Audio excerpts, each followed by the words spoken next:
एक कार्यक्रमानिमित्ताने या ठिकाणी आलो। रोहा कोणाची मालकी तर नक्की नाही आहे, एवढं तर निश्चित आहे। ज्या ठिकाणी भरतशेठ, महेंद्र थोरवे, महेंद्र दळवी ज्या ठिकाणी त्या ठिकाणी बदल तर निश्चित आहे। आपल्याला माहिती आहे, खरं आहे उस्मानजींनी काही गोष्टी सांगितल्या, काही नाही सांगितल्या, पण लोकसभेच्या निवडणुकीत मला चक्क सांगितलं होतं की शेठ आम्ही लोकसभेला काम करणार नाही आहोत, तुम्हाला जे काय करायचं करा। कारण ते नेते आहेत, पण वरिष्ठांच्या आदेशाप्रमाणे भरतशेठ असेल, मी असेल, आमचे मंत्री महोदय कदमजी असतील, आम्ही सगळ्यांनीच मनापासून लोकसभेला खासदारांचं काम केलं, त्यांना पुन्हा आम्ही निवडून दिलं। विधानसभेच्या निवडणुकीमध्ये त्यांनी नेहमीप्रमाणे त्यांचा गेअर बदलला, आम्हाला पाडण्याचं षडयंत्र रचलं, आणि मग आम्ही तिघांनी ठरवलं की एकदा या गोष्टीचा शेवट तर व्हायलाच पाहिजे।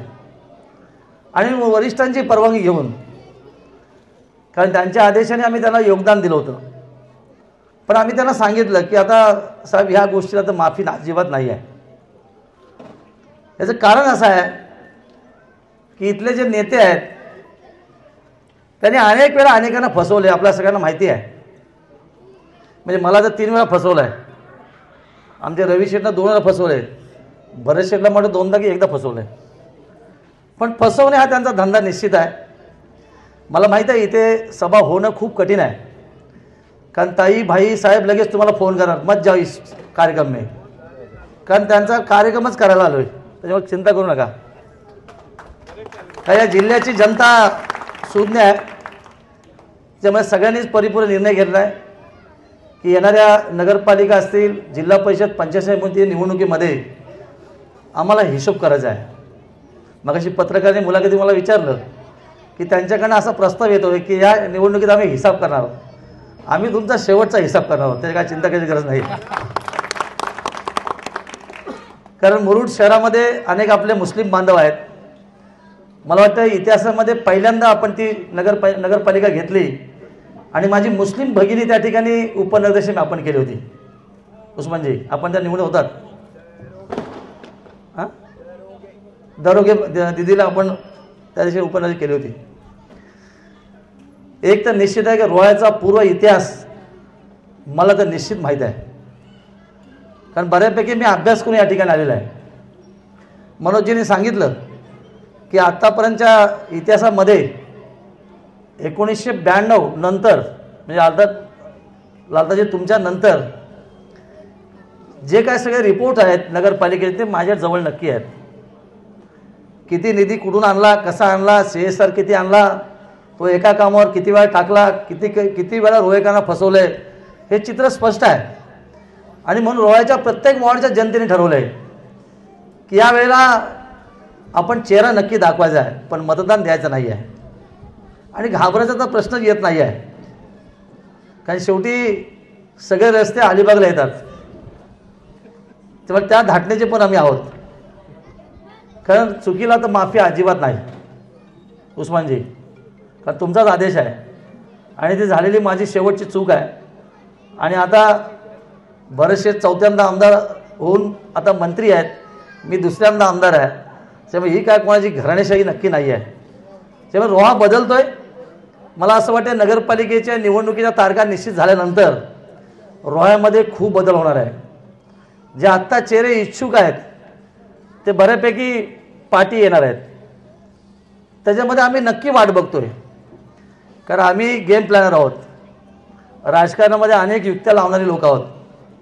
म्हणून मी मागच्या सभेत सांगितलं की अलिबागचं एक शेका पक्षाचं घराणं संपूर्ण मी आलेलं आहे आणि रोह्याच्या नगरीमध्ये त्यांच्या नाराला हात लावलेला आहे।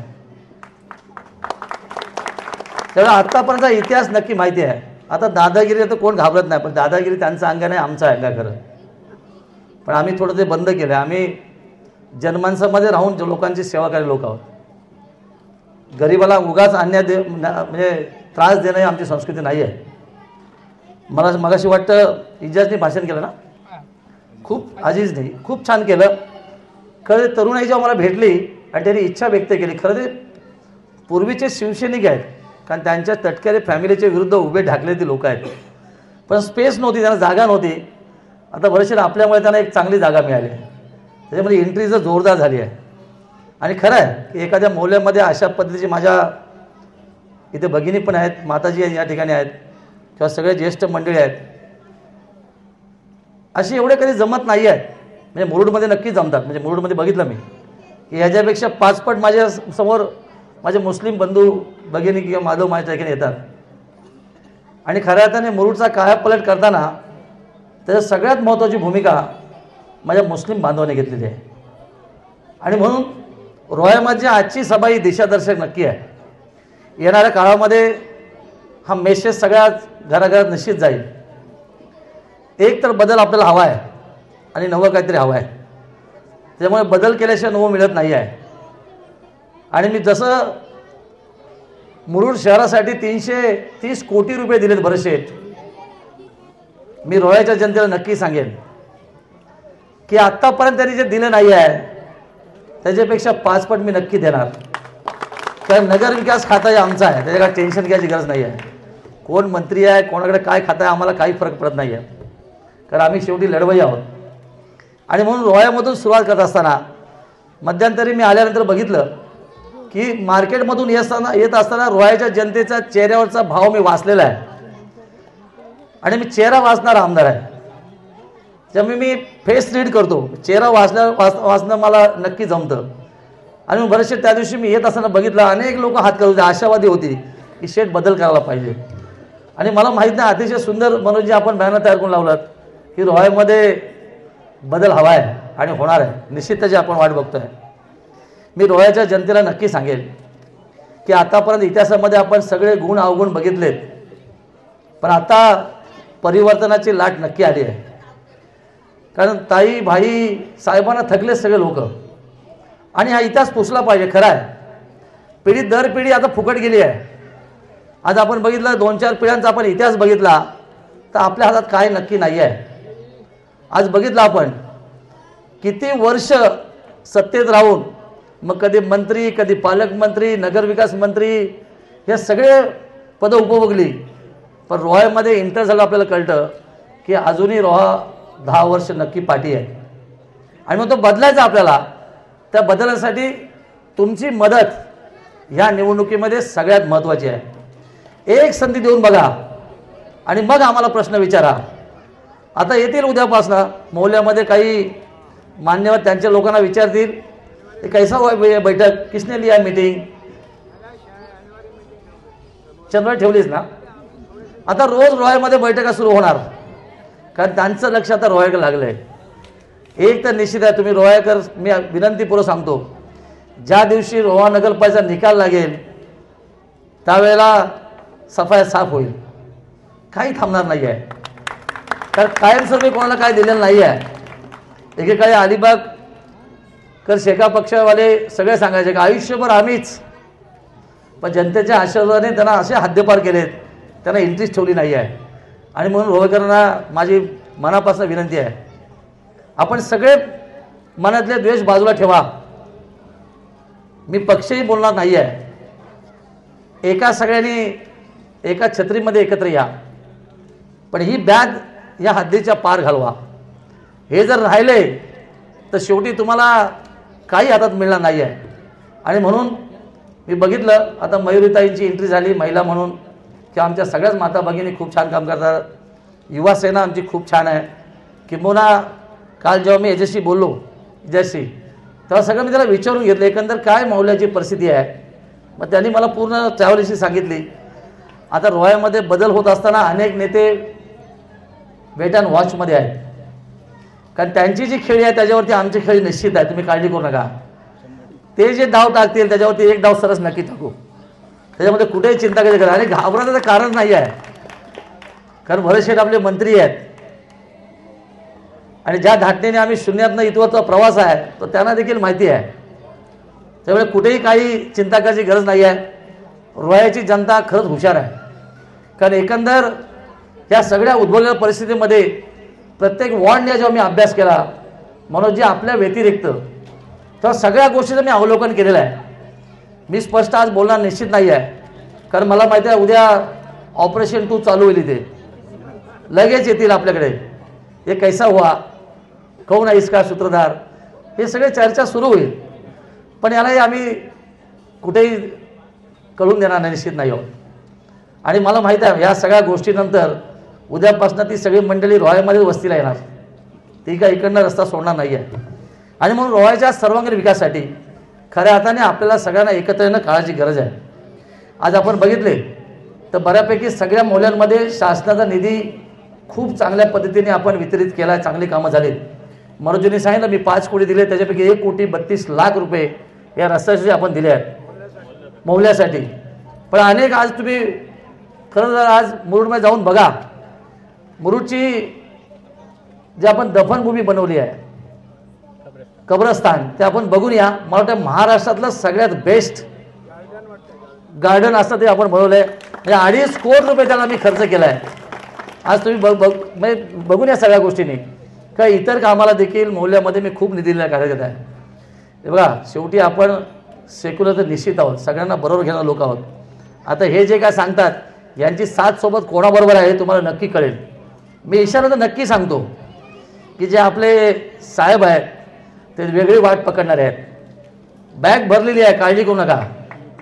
आणि गल्लीतून दिल्ली जाणार आहेत, ट्रॅक तर बदलणार, तुम्ही काळजी करायची गरज नाही आहे. हे सगळं विसरणार, कारण संधीचा फायदा घेणं त्यांना चांगलं जमतं. त्यामुळे येणाऱ्या काळामध्ये मला असं वाटतं ज्याच्याशी आपण नफरत करणार आहात त्याच ठिकाणी ती बॅग घेऊन जाणार आहेत. म्हणून तुम्हाला अगोदर इशारा देतो की ह्या वेळेला कुठल्याही परिस्थितीमध्ये सगळे मतभेद बाजूला विसरून ही लढाई जिंकण्यासाठी तुम्ही अशाच पद्धतीने आमचे पाठी राहा, ही सदिच्छा व्यक्त करतो. खऱ्या अर्थाने तुमच्या आभार तर मनापासून मानलेच पाहिजेत. कारण बदलत्या रोहामध्ये मुस्लिम मोहल्ल्यामध्ये बैठक होणं आणि माझ्या इथे माता भगिनी असणं हे खरं तर खूप भाग्याची गोष्ट आहे. आणि युवकांना मी खऱ्या अर्थाने श्रेय देईन की अतिशय मेहनतीने तन्मयतेने आज या ठिकाणी आपण ही सभा घेतलीत. खरं तर या सभेला बरेचसे आपल्याला मार्गदर्शन करणार आहेत, बरेचसे वेगळ्या भाषेत बोलणार आहेत. कारण बरेचसेचा एक वेगळा स्वभाव आहे. त्यामुळे मी माझी भूमिका मांडत असताना काही गोष्टी राखून ठेवल्यात, कारण अजून बऱ्याच रोहाच्या सभा घ्यायच्या आहेत. सगळ्याच गोष्टी पत्ते ओपन करून जमणार नाही आहे. पण निश्चित आहे की रोहाच्या या मायभूमीला दत्तक घेण्यासाठी माझी पूर्ण तयारी आहे. ही नगरपालिका तुम्ही माझ्या हातात द्या आणि 5 वर्षात मला प्रश्न विचारा कुठलं काम राहून गेलं. याचं फक्त एक विशेष कारण सांगतो की तुम्ही उद्या मुरुडला जाऊन बघा. शहरामध्ये जो शब्द मी दिला होता की मुरुड मी 100% दत्तक घेऊन बदलणार, 100% कामं करून मी दुसऱ्या निवडणुकीला सामोरं जातोय. ही रोहाची आमची पहिली निवडणूक आहे, ही बदलून द्या. दुसऱ्या निवडणुकीमध्ये एकही काम राहणार नाही हा शब्द तुम्हाला मी देतो. विशेषतः मंचावरील सर्व मान्यवर कोणाचे नावं राहून गेले असतील, पण पत्रकारांसाठी मी निश्चित सांगतो की बदलत्या रोहामध्ये आपली भूमिका अतिशय महत्त्वाची आहे. आतापर्यंत ताईबाई साहेबांचं ऐकलं, आता पत्रकारांनी आमचं ऐकावं असं आमचं प्रामाणिक मत आहे. आणि जी वस्तुस्थिती आहे ती खऱ्या त्यांच्याबरोबर पोचवावी, खरा संदेश यांच्या मोहल्ल्याकडनं त्यांना पोचवावा असं मला निश्चित वाटतं. आणि मगाशी मी सांगितलं की ही गल्ली दिल्लीपर्यंत जाते, साहेबांनी बॅग भरलेली आहे. पण आपण त्या आशेवर राहू नका. सेक्युलरिझम हा त्या साहेबांचा पुढे राहणार नाही आहे. आणि म्हणून हे बदल्यासाठी मोहल्ल्याची भूमिका विशेषतः नगराध्यक्षाच्या मतांसाठी खूप महत्त्वाची आहे. इथले नगरसेवक तर सहज निवडून येतील, मला माहिती आहे ती ताकद. यंग स्टारच्यावर चर्चा करता मी जेव्हा आकलन केलं तेव्हा मला नक्की कळलं की इथल्या सीट खऱ्या अर्थाने सहज बदलू शकतात, सहज निवडून येतील. आणि मग ह्या बदलत्या रोहामध्ये खरं तर इथून सुरुवात करत असताना शेवटच्या वॉर्डपर्यंत हा बदल असाच चालू राहील एवढा आशावाद व्यक्त करतो. अतिशय सुंदर नियोजन आयोजन केल्याबद्दल मी आपलं मनापासून धन्यवाद व्यक्त करतो. जय हिंद, जय महाराष्ट्र.